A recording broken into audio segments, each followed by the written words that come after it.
and welcome to episode 45 of Jim's Trucking Journey. I am on the edge of Texas, almost in Louisiana. I-10 got a load picked up in Laredo and taken to North Carolina. All right, goodbye Texas, Louisiana state lines.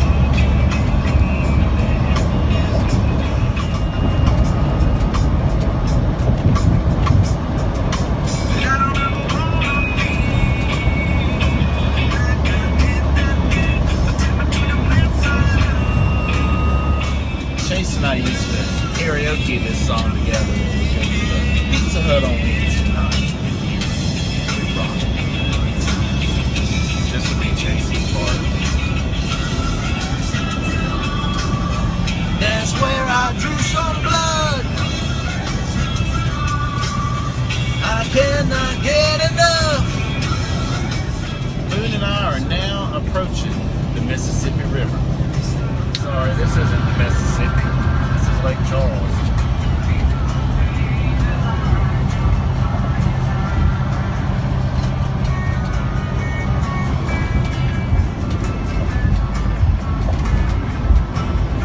Got a little beach area. That's pretty cool. Hey, Mooney.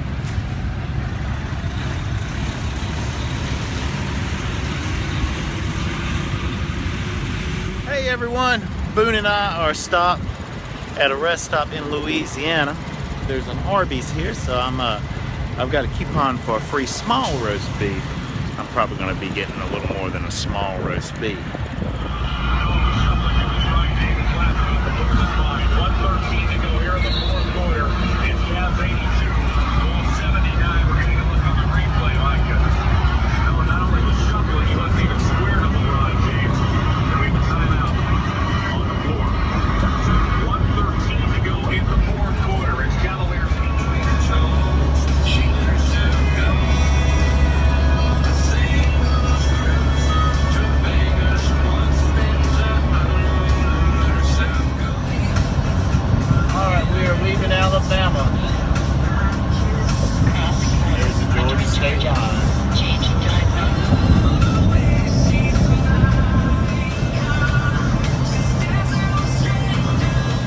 Welcome to Jim's Trucking Journey. This is episode 45. I'm in Georgia at a truck stop. This is actually the second truck stop that I've stopped today. Stopped a little earlier than usual, but there was strategy behind it. But I showered at the Pilots because I get free showers. But now there's a blue beacon at the Petro. And Jason Massey has been telling me about these iron skillets, and I've been wondering about it. But I haven't tried one yet, so I think I'm going to do that today. It'd be nice to get the truck clean. We went through a few dirt yards and mud splashes up, and it just gets looking bad. And actually, this 2016, this will be the first time it's been washed. If you go in the middle of the night or early morning, they can get right to you. You try it in the daytime, you can forget about it because there's going to be 3 or 4 trucks ahead of you, at least a couple. I just had the iron skillet for the first time and I'm stuffed. I'm not even going to show you guys my belly. But there is a fitness room behind me. But I'm not even going in. There's a cinema room for truck drivers. See if Boone wants to go for a walk. Wanna go for a walk?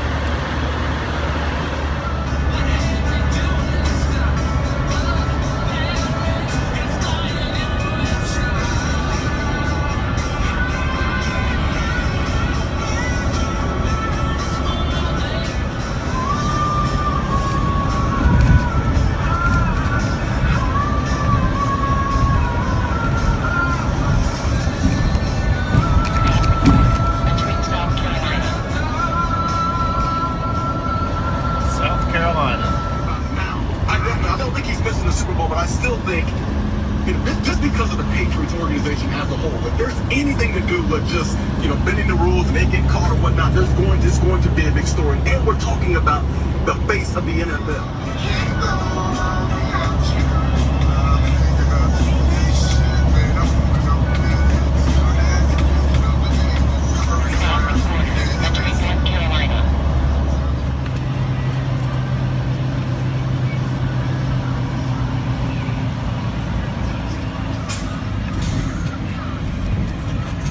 I'm at the Procter & Gamble. I dropped my trailer I brought up from Laredo, and I picked another one up that's going to a Dollar General distribution center in Pennsylvania. Kind of heavier than I normally am. It's 43,000 pounds, so I weighed it here, which cost me $8 of reimbursable money. And I didn't quite have it right. My drive axle was 36,420 pounds, and I needed less than 34,000, so I'm doing a reweigh now. Here I don't have to pay anything for a reweigh. They're free. Truck stops are like $2.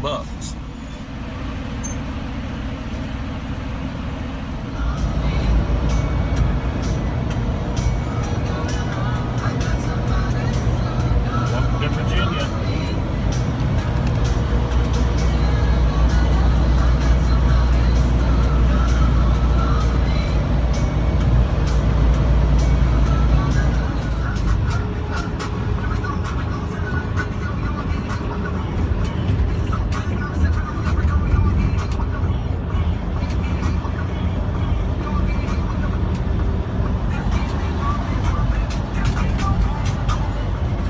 Good morning.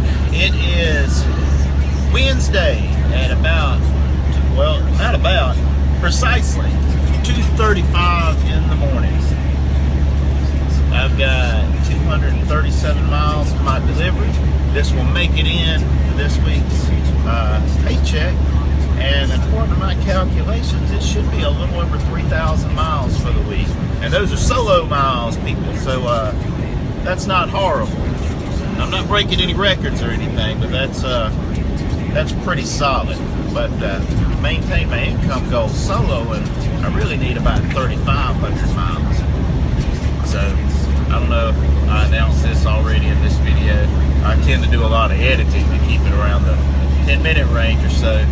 But Jason Massey and I are planning on teaming up Monday, so we'll take the trucking journey to another level, because he's excited about Jim's trucking journey and making videos and YouTubing and documenting, just having a total experience truck driving and make as much money as we can. The way you do that is miles, baby. Miles. I thank you, my Lord and Savior. Friends, if you prayed that simple prayer, we believe you got born again. Get in a good Bible-based church. Keep God first place.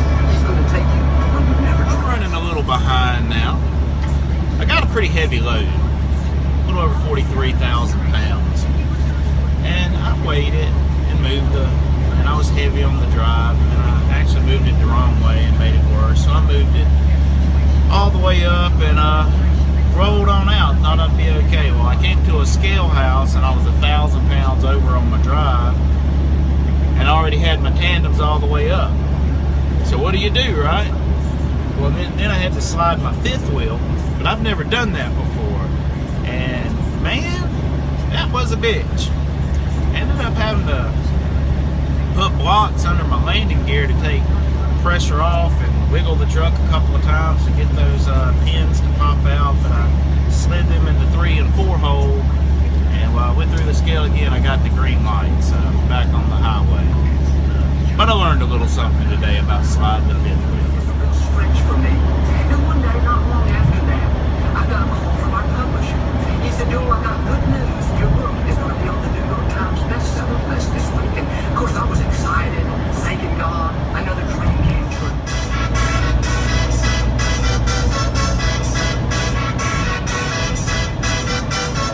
Y'all ready for this?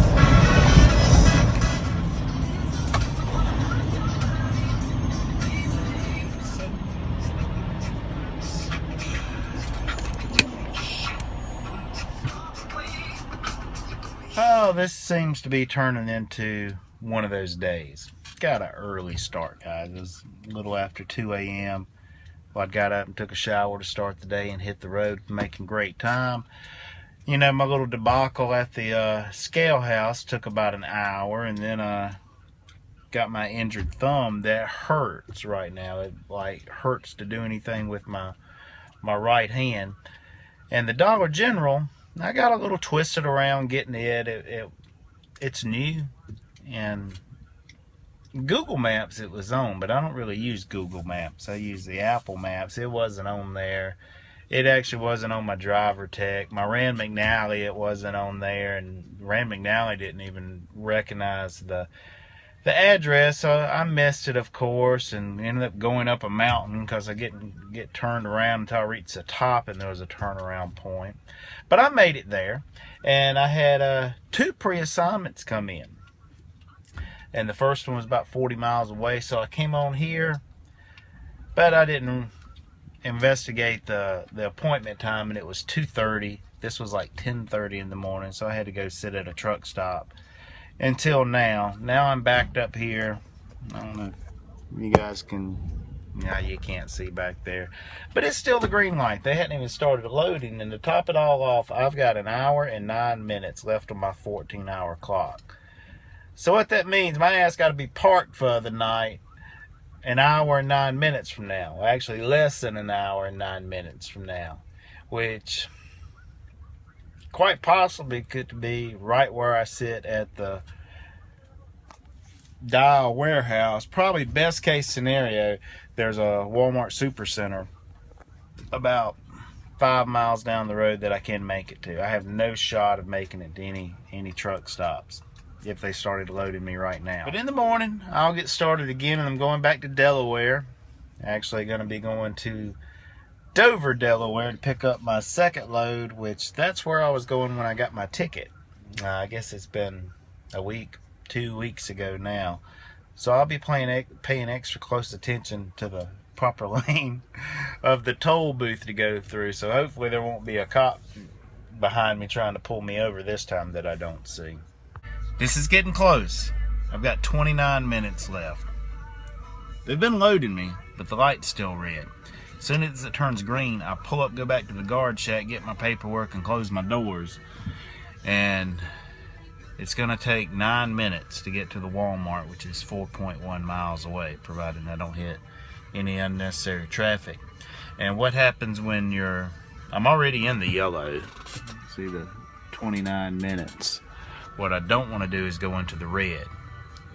I'm not sure what happens then. I think if you get pulled over and like within the 8-day period it's on your logs, you get a big fine from the DOT man. And what is that buzzer going on? But we're at the Walmart distribution center and just dropped our trailer, grabbing that empty. And now we're going to drive 11 miles over to Dover to, I believe it's a Procter & Gamble, to pick up a load, and we're headed to Ohio. So I'm going to go ahead and end this episode. Thanks for tuning in to Jim's Trucking Journey. See you next episode.